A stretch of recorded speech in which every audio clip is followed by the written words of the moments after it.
Hi guys, today I'm going to be reviewing the Belgian film Julie Keeps Quiet, a formidable piece of social realism that explores the dynamics of power and abuse. Julie is a promising tennis player and she has real ambition to make it professional. The methods and behaviour of her very strict coach comes under question as one of the other talented young players commits suicide. The film demonstrates how she internally holds in the multiple aspects of control and power and abuse that the coach has over her in order to help her fulfill her dreams. Julie Keeps Quiet made its debut at the Cannes Film Festival last year, and it was also selected as Belgium's Oscar submission, but it did not make the shortlist. So that's enough for me. Let's roll and review that film. If you're new to my channel, my name is Paul, and I review the best of world cinema, and I follow the race for Best International Feature Film, from countries selecting their submission to the final winner. Julie Keeps Quiet is a masterclass of the internal comprehension of what has and is happening for a character who has received so much control and abuse over her. There is no grand scene showing the abuse, however it trickles down through conversations she has with this coach and how she views the world externally.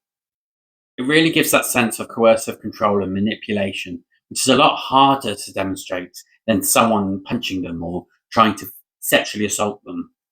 The coach provides this really toxic idea of the only pathway to success is if Julie is isolated away from her friends and family, so she has no support.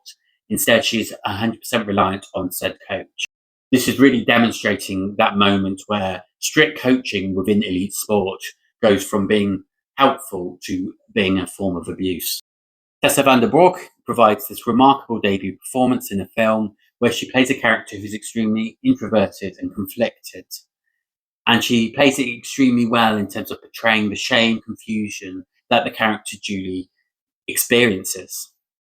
The film really is an example of the lasting legacy of the Dardenne brothers in Belgian cinema, as it really does tap into that social realism with a strong social message. And it's no surprise that the Dardenne brothers played a role in its production. However, the film also provides its own identity by using in particular the score really effectively.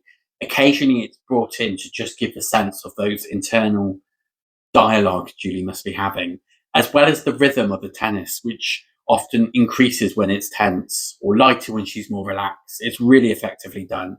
And I think that slightly stands it away from a Dardenne brothers film.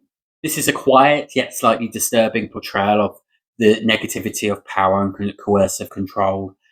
And it does not resort to that big dramatic scenes that you sometimes expect.